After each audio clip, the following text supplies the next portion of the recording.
Hey guys, Creator Mom, good morning and happy Sunday. I'm just taking my dog out this morning and noticing all the birds that are out. I saw a downy woodpecker, which I don't see them all the time, and I was really happy to see. I think there were two of them. They are so cute. I heard the peck peck, but they have a different pecking sound than the red pileated woodpecker because obviously they're smaller. They just look like a regular small-sized bird, but they're a woodpecker. And they're so cute. They have a smaller sounding peck. You can hear the woodpecker from a ways away. They're like bing, bing, bing, bing, bing. Anyways, I heard the red pileated or a bigger woodpecker also from afar. So that's really nice. Today, I guess it's daylight savings or whatever. Looked at my stove time and it said 7:30. I'm like, yeah, that sounds right. Because when I got up, my phone said 8:30, and I was like, I don't get up at 8:30. Then when I looked at my stove time, I'm like, that's correct, 7:30. But yeah, I guess it's that spring ahead. Come here, Casey. Casey, come this way. Spring ahead. Spring ahead. Casey. Okay. Anyways, I was thinking about how getting a job or searching for a job is a lot like searching for looking for a romantic partner, relationship. Because it's like, at first you're searching for a job, right? You're just like applying for whatever, right? You're like, what's out there? It's like when you're on a dating app, you're like, like, right? Like, okay, yeah, you look on, all you have is like the outside and what they say about themselves on their little application or bio. And you're like, okay, yeah, like, that sounds cool. They look okay. Let me apply. It's just like the dating app, like. Then maybe you have an interview or somebody decides to like you back and talk to you for a bit.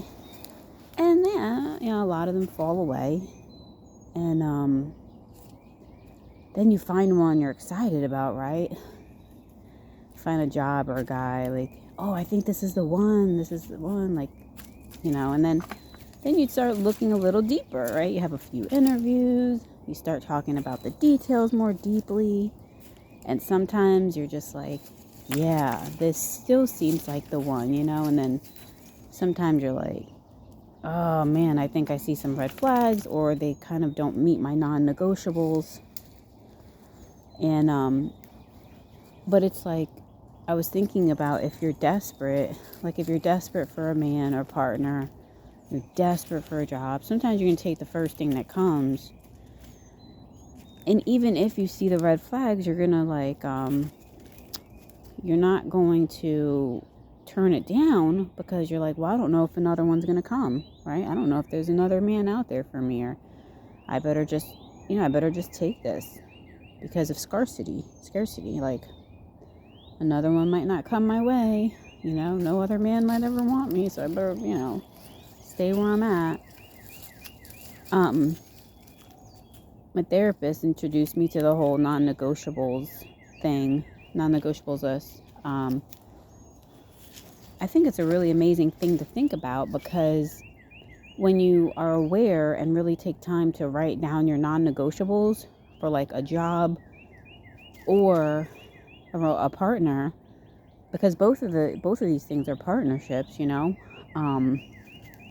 ways. But when you take time to know your non-negotiables, it's like you're taking time to know yourself and know what you want, and then, which is good because things become more narrow, which is a good thing. Because there's a lot of jobs out there. There's a lot of people out there, right? And you just don't want anyone. Sure, at first when you're looking at the whole pool, you're like, yeah, okay, that looks good. That seems like it might be good. But when things get more narrowed down, it's just like, you really want to make sure it meets your non-negotiables, because you want to be happy, And I feel like sometimes growing up, we don't get a big chance to really, an opportunity to know ourselves, or opportunity to get ourselves reflected back to us. So maybe we're not familiar exactly with what we want exactly. Or maybe we thought that we have thought a lot of our lives that we do have to just take what we can get, that it's not about what you want. It's not about what your non-negotiables are. You know what I'm saying? When something comes along, you just got to take it.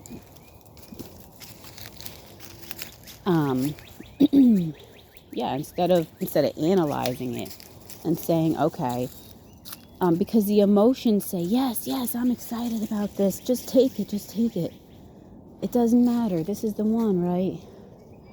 The emotions want to jump ahead. But then once the emotions calm down about things a little bit, then it's like, oh, okay, let me actually think about this. Let me think about what they're saying. Let me think about if they're meeting what I need, what I'm looking for. And then if they're not, it's just like, okay, well, I think I might have to let this go because this is not going to work, And that could be painful, I feel like, especially if you have a mindset where you don't feel like something else good is going to come. Like there's not a lot out there, but there's a lot out there. There's a lot out there. So we shouldn't, I think that's the one thing we get fooled about is scarcity, thinking, oh, there's not a lot of jobs out there. I'm never going to find one. Oh, there's not a lot of good men out there. There's not a lot of good women out there. I'm not going to find one. No. There's plenty. There is plenty. And keep telling yourself there is plenty. Because part of that is you're going to see what you believe. That's always part of the equation. We can't never forget that. We can't never forget that we do have like a magical part of us. We do have a spiritual part of us where we do get to see what we believe. We get to see more of what our perspective is. And we do have a choice in that regard. Right? Choose pessimism or optimism, or somewhere in between. I don't know. But yeah, we must be aware of how we're seeing things and must be aware of the fact that we are seeing things mostly according to our perceptions. Or I should say we're experiencing things mostly to our perceptions. So, yeah. I thought that was interesting about, looking for a job being like looking for a partner. And that reminds me, I did write a list of non-negotiables, but I think I lost it. I'm like, I gotta find my list I'm gonna look it up. My list for looking or filtering a partner of non-negotiables, because I think that's really, really good to have. There's a lot out there. We need to narrow down what we want and believe that we can have what we want. And I think a lot of times we don't believe we can have what we want, at least for me, I think that's what was happening. Anyways, guys, have a wonderful Sunday.